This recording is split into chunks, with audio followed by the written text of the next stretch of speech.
여러분 안녕하세요. 네 번째 임명입니다. 7월 24일 방송을 시작하겠습니다. 시장의 낙폭이 커지고 있죠. 그동안 2주 동안 시장의 상승이 가팔랐었죠. 그로 인한 차익 실현 물량이 나오고 있는데 과연 시장이 빠그러질까요? 저는 그런 경우는 존재하지 않습니다. 저는 시장의 상승을 불을 외치고 있죠. 앞으로도 예스를 외칠 겁니다. 왜? 갈 길이 한참 남아있으니까. 상승으로 가는 길목에서 나오는 차익 실현 과정이다. 그동안 수없이 거쳐왔었다. 고점권에서 한 번, 두 번, 세 번 XRP 기준이죠. 여기서 뚫지 못하고 또 밀렸어. 허나 다시 한번 뚫는 과정이 나오게 될 것이다. 매물대가 없는 지역으로 가게 될 것이다. 코인 시장은 특히나 알트코인 시장은 굉장히 작은 시장이기 때문에 상승이 나올 때도 급하게 올라가고요. 하락이 나올 때도 좀 가파르게 나옵니다. 근데 이 변동성을 견디지 못하면 결국 호구로 전락해요. 왜냐하면 이 매물대 지역에서 한순간에 뚫어버리기 때문에 7개월 동안 8개월 동안 지지부진하더라도 결국 2주면은 상승이 나왔었죠. 그리고 밀렸다가 다시 한번 끌어올릴 때 이 변동폭에서 이 변동폭을 견디지 못하거나 자연스러운 과정으로 받아들이지 못하면 결국 호구로 전락합니다. 물량 뺏기는 호구가 되지 마십시오. 늘 말씀드리지만 지금은 한순간에 거래량이 터지면서 이걸 뚫어내갈 지금 시장을 주도하는 건 기관이다. 과연 코인 시장이 붕괴될까요? 그 근거부터 찾아보시죠. 제가 왜 상승을 불어 외치고 있는지. 쩐주와 기관들은 매집하고 있습니다. 흔들거리면 호구가 됩니다. 프로와 아마추어를 가리는 건 결국 멘탈과 내재 가치와 내공에 기반한 실력이 좌우합니다. XRP가 지금 시간 기준으로 지금 오후 한 3시 58분 4시경인데요. 14.15 하루 동안 이더리움이 4.79 상당히 견조하죠. 안 밀려 얘가. 왜? 얘를 매집하니까. 얘가 안 밀리면 결국 알트가 뜹니다. XRP와 스텔라가 시장을 주도했었죠. 뜹니다. 그러면 결국 밀리더라도 다시 한번 치고 나간다. 급하게 올라왔기 때문에 여기서 급하게 떨어지더라도 변동성을 겪고는 다시 올라간다. 이걸 견디지 못하면 결국 거대한 수익률을 누릴 수가 없는 겁니다. 모든 투자는 홀딩할 수 있는 결국 투자, 매매가 아닌 투자를 통해서 장기간의 수익률, 거대한 수익률을 올리는 게 첫 번째 원칙입니다. 아쉽게도 매매만 하시면 결국 거지가 되고 맙니다. 다시 말씀드리지만 투자의 원리를 가리키는 곳이 네 번째 혁명 채널입니다. 보면 XRP가 약 14%, 솔라나가 약 10%, 도지가 약 14%, 까르도노 에이다가 12%, 스텔라가 약 13%, 14%, 수이 10%, 헤다라가 약 13%, 자, 알트코인들이 하락이 좀 나오고 있죠. 그렇죠? 그에 반해 비트코인은 1.60. 상승이 나올 때도 크지 않았지만 하락이 나올 때도 크지 않습니다. 자, 그러면 코인 시장이 과연 빠그러질까요? 알트코인이 빠그러질까요? 저는 단연코 노라고 말씀드리죠. 왜 그럴까요? 먼저 금융시장의 환경을 볼 수가 있어야 돼.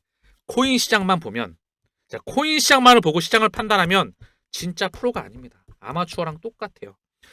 코인 시장은, 전체 코인 시장은 주식과 채권 시장과 외환 시장 그 안에 들어가 있죠. 가장 작은 시장입니다. 그리고 여기서 알트코인 시장은 거의 점에 불과해요. 점. 이걸 읽어내기 위해선 왜냐하면 주식과 채권과 외환과 파스 상품 시장 안에 코인 시장에 들어가 있기 때문에 결국 이 흐름을 읽을 수 있어야 돼. 자, 보겠습니다. 먼저 전 세계 증시의 흐름을 볼게요. 나스닥입니다. 누가 보더라도 고점을 뚫고 가고 있죠. 2008년도 이후에 17년간 이어진 버블을 이어가고 있습니다. 지금 물량 소화하고 트럼프 관세 이슈로 빠그러졌지만 결국 물량을 소화하고 고점을 칭해서 나아가고 있다. 그쵸? 미국 니케이도 마찬가지입니다. 고점 돌파가 임박합니다. 월봉 기준으로 지금 치고 나가고 있어. 독일 지수는 월봉 기준으로 치고 나가고 있죠. 유럽, 일본, 미국이 치고 나간다. 대한민국 지수도 코스피 지수가 3,200을 향해서 가고 있습니다. 오늘 보니까 한국 지수가 3,200을 향해서 가고 있어요. 그쵸? 여기에 원화와 위안화가 강세 국면입니다. 원화 위안화가 다시 한번 강세 국면으로 가고 있다. 원화가 강세면 결국 위안화도 강세야. 신흥국 통화가 강세이다. 달러가 97 아래로 내려왔다. 96.94. 자, 지금 시간 다시 한번 봐볼까요? 96.94. 달러 약세가 의미하는 바는 너무 큽니다. 이 흐름을 읽을 수 있어야 되는데요. 달러가 하향 급하게 떨어지면 위험한 거야. 근데 하향 안정화가 된다. 달러가 1월부터 4월까지 가파른 약세였어. 이때 시장은 붕괴했었어요. 그러나 지금은 점진적인 하향 안정화죠. 그렇죠? 이때 시장은 돌아나간다. 주식과 코인이 서로 앞서거니 뒤서거니 하면서 유동성이 몰려왔었다. 스마트 머니가 이동하는 겁니다. 다시 한번. 주식이 사상 최고치를 뚫고 있다. 그렇죠? 여기에 신흥국 통화, 원화, 위안화, 여기에 코스피 지수가 강세를 계속 치고 나가고 있다. 여기에 코인도 상승세가 나오다가 지금 수급으로 밀렸다. 여기에 달러가 점진적인 하향 안정화를 보이고 있다. 그럼 코인 시장만 혼자 빠그러질까요? 이런 경우는 존재하지 않죠. 전 세계 매크로 지표가 위험과 상승을 나타내고 있습니다. 결국 수급으로 인한 손바뀜 이후에 청산 이후에 다시 여기 합류할 거라는 거. 이거를 읽어내는 게 가장 중요한 거예요. 이걸 읽지 못하면 결국 하수입니다. 많은 사람들이 나와서 뭐 경제학자건 뭐 애널리스트건 이코노미스트가 나와가지고 뭐 시장의 흐름을 예측하는데 과연 뭘 보고 예측한다는 거지? 단순 차트만 보고 예측할까요? 그거는 말이 안 된다. 차트만 보고 예측하는 건 오직 가격만을 보고 기술적 분석은 후행성입니다. 이렇게 움직였으니까 다음번에도 이렇게 움직일 거야. 말이 안 된다는 거죠. 다시 말씀드리지만 결국 시장에 대한 부스팅은 페드가 뭘 할 거다? 이 방송 자료가 낭문가 아닙니까? 페드가 뭐 하는지 보세요. 제 과거 방송에 남았었죠? 트럼프 관세 이슈 때 제가 3개월 동안 뭐라고 외쳤는지 4개월 동안 뭐라고 외쳤는지 보십시오. 트럼프 관세 이슈는 시장을 붕괴시키는 이슈가 아니다. 시장을 흔드는 도구로 활용할 뿐이다. 그러면서 결국 누군가는 싸게 매집하고 끌어올리고 나스닥의 사상 최고가를 찍었죠. 지금 자료도 근거가 남을 겁니다. 제가 페드가 뭘 할 건지. 점진적인 금리 인하를 통해서 결국 시장의 버블을 계속해서 이어나가게 될 겁니다. 이렇게 본질적인 흐름을 이슈를 읽어낼 수 있어야 된다는 거. 여기에 한 번 더. 이더리움이 13거래뿐만 아니라 보면 기관들이 미친 듯이 매집하고 있어요. 보면 60이 46이었죠. 211, 383, 204, 259, 192, 726, 600이 400이 296, 107. 여기에 오늘 찔끔 들어왔어. 어저께 기준으로. 그래서 보면 말씀을 드리면 ETF를 통해서 이제 BTC 이거만큼 또는 이거보다 더 많이 ETH에 자금을 쏜다는 거죠. 누가? 기관이, 쩐주가, 세력들이. 그럼 시장을 붕괴시킬까요? 지금의 하락은 결국 그들 간의 차익 실현과 손바뀐 물량입니다.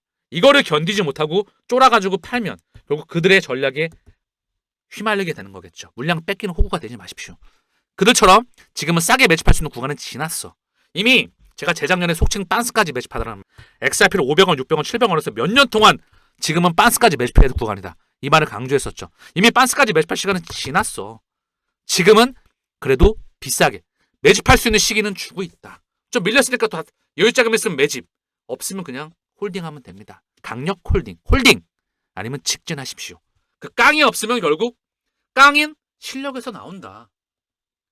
기관들의 이더리움 전략 비축량이 70억 달러 돌파합니다. 이제 10조 원에 조금 있으면 육박할 텐데요.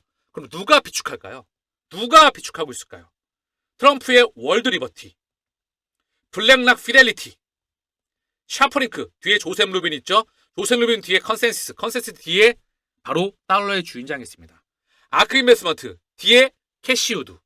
자, 그러면 누가 보더라도 도널드 트럼프, 거기에 블랙락, 피델리티, 샤프링크, 캐시우드. 여기에 피터 틸도, 바로 그 유명한 페이팔 마피아 중에 하나이고 파운더스 펀드의 창립자이죠. 그 뒤에 빌더버그가 있습니다. 이들이 이더리움을 대규모로 매집하고 있다는 거. 그래서 이더리움, 비트코인보다 이더리움, 월가 100만 이더리움 사들이는 이유. 이 상황에서 시장이 빠그러질까요? 아직도 상승을 확신하지 못합니까? 고작 이 흔들기에 놀아납니까? 그러니까 결국 개미로 무시당하는 겁니다. 이 허들을 넘을 수 있어야 결국 프로로 인지가 되겠죠. 여기에 결국 시장은 비트코인이 받쳐줘야 돼. 비트코인이 붕괴되면 시장은 빠그러지니까 시장이 비트코인을 받쳐줘야 된다는 거죠. 비트코인 또한 결국 마이크로 스트래티지 뿐만 아니라 미라클 홀딩 얘가 뿐만 아니라 나스닥 상장사가 BTC를 계속 매집하고 있습니다. 현 가격대에서 21캐피탈 마이크로 스트래티지 나스닥 상장사가 여기 합류하고 있고요. 결국 비트코인으로 시작해서 이더리움 비축, 여기에 XRP 비축과 타 알트코인으로 확장하게 될 거예요. 이미 XRP 비축을 나스닥 상장사 미라클 홀딩스 2천만 달러 XRP 매집계 뿐만 아니라 공공기업들이 XRP를 재무자산으로 통합하고 있다. 여기에 비보파워, 재무부의 XRP를 채택하였다. 웰리틱스 홀리스, XRP를 글로벌 지급 시스템에 통합한다. 자, 그러면 결국 통합 비축은 BTC를 먼저 비축하고요. 그다음 이더리움을 비축하고요. 그렇죠? XRP도 비축하는 그런 움직임이 보여지는 겁니다. 그럼 시장판이 확장하게 되겠죠?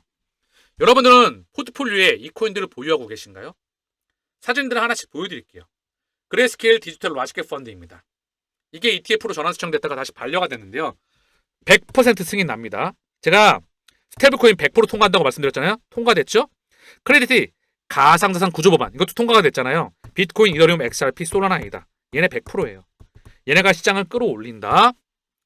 트럼프가 당선되고 나서 국가의 준비자산으로서 이 코인들을 언급했었죠. 본인의 트위터에. 여기 비트와이즈의 인덱스 펀드인데요. 이것 또한 ETF 전환됐다가 반려가 됐는데 이것 또한 시간차로 두고 100% 수익된다는 거. 비트코인, 이더리움, XRP, 솔라나, 에이다. 똑같죠? 동일하죠? 여기에 수이, 라이트코인, 폴카닷, 체인링크, 아발란치. 이 코인들을 포트에 보유하고 계신가요? 얘네 쪽으로 이제 자금을 쏜 겁니다. 이거를 확신할 수 있어야 돼. 결국 이 자체 코인에 대한 내재 값어치를 본인이 확신할 수 있어야 되고요.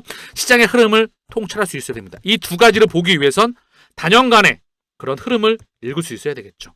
결국 이 점들이 모여가지고 선으로 연결됩니다. 선으로 연결되면 결국 면적이 되죠. 전체 판을 그릴 수가 있게 된다는 것이죠. 그게 고기 잡는 방법과 원리입니다. 과연 시장은 상승할까요? 하락할까요? 저는 오늘 방송을 통해서도 시장의 상승을 부르외치고 있습니다. 왜 그럴까요? 그만한 근거가 있기 때문이죠. XRP 스토리 오랜 시간 동안 진행되어 왔습니다. 폭발은 이미 예약 버튼이 눌러져 있어요. 지금 하락을 못 견디고 또다시 쫄아서 판다면 호구로 전략하게 되겠죠. 지켜보시길 바랍니다. 제가 했지 이 말 아마 썸네일에 장식하게 될 겁니다. 지금을 매직기어로 활용하거나 또는 아마추어로 전략하거나 프로로 된다거나 선택은 여러분의 몫입니다.